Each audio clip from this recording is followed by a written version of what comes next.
É tão engraçado que a gente ora, a gente fala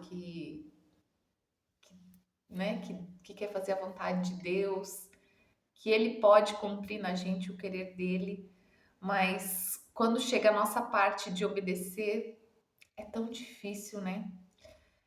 O que eu tô aqui agora, né, abrindo a câmera para gravar, não é nada do que eu tenho vontade de fazer, né? Eu não gosto de me expor, eu não gosto de gravar vídeos, eu não gosto. Ah, mas então por que que tu faz? Sinceramente, eu entendo que isso aqui é uma forma de alcançar pessoas, né? Hoje a gente precisa usar as ferramentas que a gente tem. Eu não sou uma pessoa, já fui muito tímida, hoje eu não me considero tímida. Então, se eu tiver num grupo de pessoas, assim, pessoalmente, eu não tenho dificuldade de falar, não tenho dificuldade de nada disso. Não tenho dificuldade também em gravar o vídeo para falar, não é isso, mas eu sinceramente não gosto. Eu não gosto dessa exposição, talvez porque a gente não gosta de julgamentos, né? E a gente sabe que as pessoas julgam e tudo mais, mas enfim, não é sobre os outros isso aqui, né?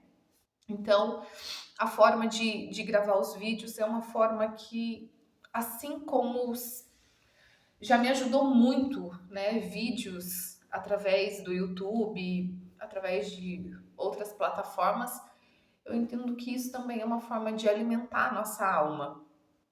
E quando a gente usa da forma certa, ela agrega sim e tem muito a acrescentar.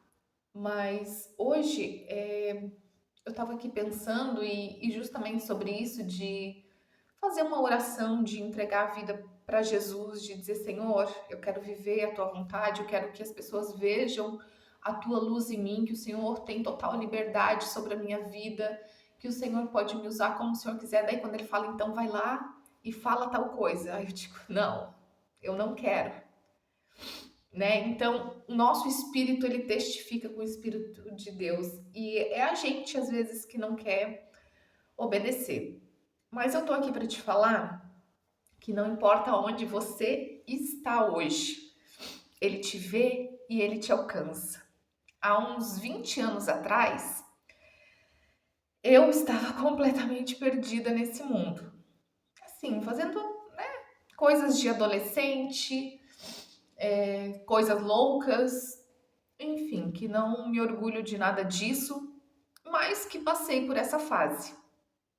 E eu nasci dentro, né, de um lar onde não que fosse totalmente religioso, mas existiam crenças, né? E aquela coisa de ir para a igreja no domingo.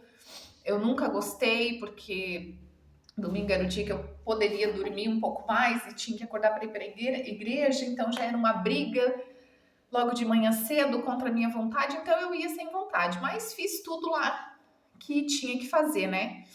Fiz primeira comunhão, fiz a crisma e tudo, mas saí de casa muito cedo, muito nova. Eu tinha 16 anos quando eu saí da casa da minha mãe e fui morar sozinha a 700 quilômetros de distância dela.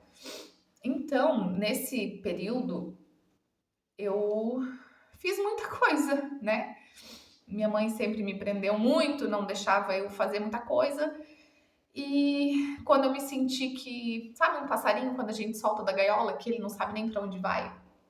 E eu fui dessas. Então, por algum tempo, eu vivi nesse mundo aí fora, vida bem louca. E óbvio que Deus, igreja, nada disso fazia parte da minha rotina. Eu trabalhava, trabalhei sempre mais do que em um trabalho, e um dos meus trabalhos era à noite. No período da noite, né? Eu saía por volta de meia-noite, 1 hora da manhã, e eu não ia para casa quando eu saía do meu trabalho. Eu ia para festa, beber, né? E essa vida agitada aí até 5 horas da manhã. E isso estava muito constante na minha vida, essa rotina. E teve um dia que no meio disso tudo, no meio dessa loucura de música alta, de bebedeira, de bagunça, eu senti uma coisa muito fora do comum, fora do que eu já tinha sentido, né, de tudo que tinha acontecido na minha vida. E a sensação que eu tive, eu estava no meio de uma multidão e eu senti como se eu tivesse sido afastada daquilo ali.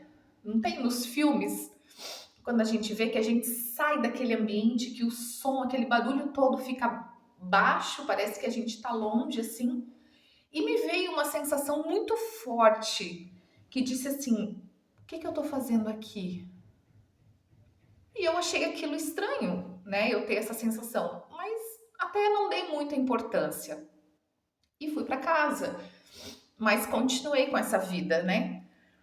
E mais uma vez me veio essa sensação. Um dia, né, mesmo local, que eu frequentava um local, e nesse mesmo local eu tive a mesma sensação pela segunda vez. Eu saí daquilo como se eu subisse, como se eu afastasse, ficasse todo mundo no volume baixo e me veio de novo: o que eu tô fazendo aqui? Aí quando veio pela segunda vez, eu falei: caramba, eu acho que eu tô ficando doida, né? Eu acho que tá acontecendo alguma coisa. Será que eu tô precisando de Deus? A primeira coisa, assim, na segunda vez que veio isso em mim, eu falei: eu acho que eu tô muito pecadora e eu tô precisando de Deus. Então, eu fui, né? O que eu conhecia, fui, procurei uma igreja. Foi à tarde, foi o tempo que eu tinha ali, eu fui à tarde. Entrei nessa igreja, que era o que eu já conhecia, né? Era o que eu frequentava quando era criança. E uma parte da minha adolescência eu entrei lá. Só que eu só tinha vontade de chorar. Engraçado, porque hoje no grupo de jejum foi exatamente isso que eu coloquei, que às vezes a gente não tem palavras para orar, a gente só chora, né? Os gemidos inexprimíveis da nossa alma. E eu não sabia o que estava acontecendo comigo, eu não entendia aquilo. E eu só chorava, só chorava. E no final veio algumas mulheres até mim e perguntaram o que eu tinha. Eu falei: eu não sei, eu não sei. E elas me levaram para conversar com o responsável lá por aquela denominação. Não sei até hoje o que ele me falou, eu não lembro de nada, assim, né? Isso já faz bastante tempo. Isso faz uns 20 anos atrás, eu não lembro o que ele me falou. E não aconteceu nada, eu não senti nada. E eu voltei para minha vida. E pela daí, terceira vez, eu estava de novo no mesmo local e me veio de novo essa sensação, a mesma, 3 vezes veio essa sensação. E na terceira vez eu falei: meu Deus, o que está acontecendo? E aí eu fui procurar a igreja do meu bairro, porque eu entendia, aquilo eu entendia, eu tô precisando de Deus, né? Era uma coisa muito estranha que nunca tinha acontecido. E eu fui na igreja do meu bairro. E diferente dessa vez que eu tinha ido na igreja, foi na mesma denominação, no caso, né? Eu sentei bem atrás, era à noite, daí eu fui à noite. Eu sentei, assim, quase no último banco. E eu estava sentada, estava acontecendo lá, e de repente, assim, de onde eu estava, da mesma forma que aquilo falou comigo lá onde eu estava no mundo, me veio aquilo assim: não é aqui. Aí eu fiquei muito brava. Aí eu falei: então quer saber? Eu não vou mais procurar, né? Aquela birra, aquela autoridade de que a gente sabe tudo. Eu falei: caramba, como não é aqui, né? Então eu peguei e voltei para casa. Aí eu não lembro assim mais tudo exatamente como que foi, né? Mas eu parei de frequentar esse lugar. Simplesmente eu parei, eu conheci pessoas, enfim, né? Aconteceu muitas coisas durante um período ali de uns 3 anos e meio, né? Mas nesse período eu parei de frequentar esses ambientes que eu ia. E eu trabalhava e de repente eu fiquei desempregada, né? Me deram a conta. Fiquei desesperada, porque eu que me sustentava, eu que pagava aluguel, a minha comida, tudo era eu. Mas eu não entendi. Às vezes a gente acha que está perdendo alguma coisa, mas a gente só está sendo levada para onde a gente realmente deveria estar. Então, como eu fiquei desempregada, como eu ganhei a conta, eu fiquei no seguro-desemprego. Então, eu tinha uma segurança, né? E eu ficava em casa, porque eu não tinha carro, não tinha nada, então não tinha como sair, eu ficava em casa. E eu ligava a TV para ter um barulho dentro de casa, para mim não ficar totalmente sozinha. E eu ligava para ter um barulho. Só que não pegava muitos canais na minha TV. E eu ligava, deixava lá, e de repente começou a passar um programa onde se falava de Deus. E aquilo ficava realmente só para fazer um barulho dentro de casa. Mas como Deus ele não explica os métodos que ele utiliza, né? Ele só realiza. Eu comecei a escutar aquilo e de repente eu comecei a me interessar, né? Comecei a me interessar por aquilo. Às vezes eu parava na frente da televisão para ouvir, para entender, e eu via que passava endereços embaixo, assim, né? Todas as cidades praticamente tinham aquela igreja. E eu não via o endereço da cidade que eu estava. Eu ficava parada procurando, olhando e eu não conseguia ver. E até que um dia, porque quando a gente, né, na época tinha aquela, quem não era de uma determinada religião era chamado de um outro nome, né? E eu não conhecia muitas pessoas de outra religião. Até que eu soube de um homem que ele era de outra igreja. Então eu fui perguntar para ele. Ele era amigo de um conhecido meu. E assim, é muito engraçado, porque não sei se eu consigo montar todo o quebra-cabeça assim nesse primeiro vídeo que eu tô expondo isso, mas foi muito engraçado, porque o nome dessa pessoa, desse homem, era Jesus. Então eu brinco até hoje que eu falo que eu perguntei direto para Jesus, sabe? E eu sei que não existe acaso, que não existe coincidência.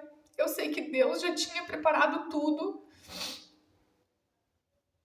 E então eu cheguei para esse homem e falei: Jesus, onde fica tal igreja? Você sabe se tem aqui na nossa cidade?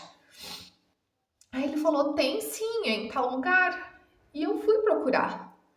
Eu fui procurar e realmente era onde ele tinha me falado. E então eu fui. Como eu estava desempregada, fui durante o dia.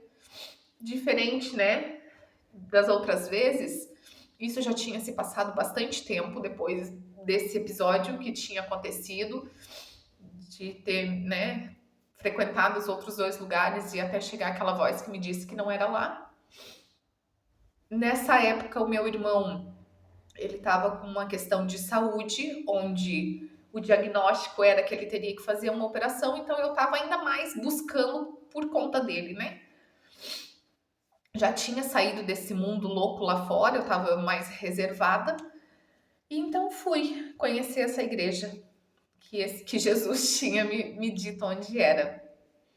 E quando eu cheguei lá, a pessoa me deu uma atenção diferente do que eu já tinha recebido. Ele se virou de frente para mim, ele sentou de frente para mim e ele me ouviu. E quantas vezes é isso que a gente precisa, né? Que alguém nos ouça, ou até mesmo para o próprio Deus, né? Que a gente chore para Ele e Ele vai entender. Então ali eu tive alguém que me deu atenção, que ouviu, que viu eu chorar e tudo mais. E eu saí com muita fé dali. Nossa, aquele homem me apresentou um Jesus que eu não conhecia. Eu não conhecia esse Jesus, esse Deus dessa forma. E ele me deu algo que simbolizava, né, um lenço. Ele me deu um lenço e me explicou sobre aquilo. Ele me explicou que Jesus poderia curar, né? Que aonde Jesus poderia curar e que o lenço poderia ser usado. Tem um exemplo na Bíblia. Então ele me explicou algumas coisas. E eu saí com tanta fé, porque entenda, não é o lenço, é Jesus. mas é a nossa fé, é o que a gente acredita. E eu saí de lá e eu tomei posse daquela palavra. E eu acreditei fortemente que sim, que era possível, que ele seria curado, que o meu irmão seria curado. Eu saí da igreja, fui correndo no correio, coloquei 2 lenços num envelope, numa carta, né? E mandei para minha mãe. E aí eu liguei para ela e falei assim: mãe, eu quero que a senhora coloque um lenço embaixo do travesseiro dele, dentro da fronha, para ele dormir todas as noites, porque esse lenço está ungido e Jesus vai curar ele. E o outro lenço, todos os dias, né, quando ele for dormir, coloca dentro da roupa dele, no local onde seria feita a cirurgia. E assim a minha mãe fez. Ela fazia e eu comecei, ele me convidou para frequentar a igreja e eu passei a ir todos os dias na igreja. Literalmente eu ia todos os dias da semana, porque as pessoas me acolhiam, eu era muito sozinha, as pessoas conversavam comigo, perguntavam como tinha sido meu dia. E ali a gente criou uma família, né? Então eu me sentia muito bem ali naquele ambiente. E assim aconteceu. Ali nesse lugar eu conheci o meu esposo, né? E a gente primeiro era muito amigo, e depois de um tempo ali a gente foi se conhecendo e a gente acabou namorando e logo se casando. Quando a gente casou, a gente foi morar perto da minha mãe. Voltamos para lá. Quando a gente chegou lá, a cirurgia, porque foi tudo muito rápido também.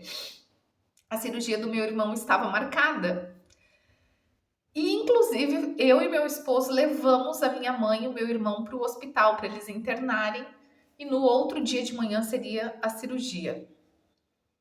E então a gente levou, ela passou a noite lá com ele e no outro dia de manhã ela ligou para o meu padrasto e falou assim: vem buscar a gente porque o Júlio não vai precisar fazer cirurgia. A médica examinou, ele já tomou anestesia, só vamos esperar um pouquinho para passar, que ele tá meio, né, com o efeito da anestesia, mas ela foi examinar e não tem mais nada, não tem o que operar. E aquilo ali, para mim, foi assim sobrenatural. Por que foi sobrenatural? Porque foi incrível, porque foi a coisa mais maravilhosa que eu tinha vivido com Jesus até então. Ele ter falado comigo no local que eu estava já tinha sido muito incrível, mas ele ter operado esse milagre dessa forma, com a minha fé tão pequenininha, onde é que, por mais que ela foi pequena, a minha fé, eu não duvidei. Eu acreditei que sim, que ele seria capaz de curar, e ele curou. Que mesmo eu sendo, eu não fiquei pensando que eu estava cheia de pecado, que eu não merecia aquilo. Eu não fiquei pensando dessa forma. Eu só acreditei nele, porque eu entendia que ele tinha me chamado. E por muito tempo, a gente fica correndo para longe de Jesus, porque a gente acha que tem que ser perfeita, né? Que a gente tem que fazer tudo certinho para ele nos aceitar, ou para ele operar algum milagre na nossa vida ou em alguém que a gente ama. E não é assim que funciona. A graça dele não é dessa forma, não é, a gente nunca vai merecer, nunca, nunca. Ele faz porque ele é Deus, ele faz porque ele não muda, ele faz porque o amor dele por nós permanece para sempre. E ele tem me feito lembrar muito de quando ele me resgatou, onde ele falou comigo. Em um momento que eu jamais imaginava, eu nem estava buscando por ele. Eu não estava. Eu não estava buscando por ele. Eu nem sabia que eu estava precisando dele. E por muito tempo eu vivi afastada dele, né? Então que você hoje, de alguma forma, eu não, né? Eu faço, não, eu não procuro mais entender. Eu procuro aceitar, eu procuro confiar. Essa é a palavra. Não é o que os meus olhos veem, mas é o que o meu coração e o meu espírito sentem. Então, se ele me pediu hoje para gravar isso, é porque tem alguém que precisa ouvir. É porque tem alguém que está em algum momento, em alguma situação que pensa que ele não tá vendo, que ele não tá ouvindo, mas ele tá. Mesmo que você nem pense nele. Eu sei que o algoritmo manda vídeos de acordo com os conteúdos que a gente assiste, né? Mas isso é a tecnologia humana. Isso não é através do poder de Deus, mas ele é poderoso para fazer com que esse vídeo chegue a quem precisa, independente do algoritmo que a pessoa esteja, dos seus dados. E então eu quero te dizer que não importa onde você esteja, não importa o que você está fazendo, não importa o que você pensa, o que você fale, nada disso. Ele te vê o tempo todo, ele te quer, ele te deseja. E do jeito que você tá, é do jeito que você tá. Falho, pecador, quebrado, mas ele vai te consertar. Para a glória dele, para honrar o nome dele. Porque Jesus veio e já pagou um preço por nós. E o diabo, ele fica soprando mentiras no nosso ouvido, dizendo que a gente não merece, que a gente não é capaz. Mas isso são só mentiras dele. A verdade é que Jesus nos comprou com preço de sangue. Ele entregou o próprio Filho no nosso lugar, onde os nossos pecados estavam todos sobre Jesus. E ele era puro, limpo, não merecia, ele não merecia, mas foi por amor a nós. E foi hoje para nos resgatar também, então não importa. Ele é pescador de homens e ele nos convida para ser pescadores de pessoas também. Então que você seja tocado pelo Espírito Santo, que você sinta o chamado e que, mesmo sem saber, ele tá te cuidando, ele tá te ouvindo, ele tá te protegendo e ele te ama incondicionalmente, não pelo nosso merecimento, mas por quem ele é.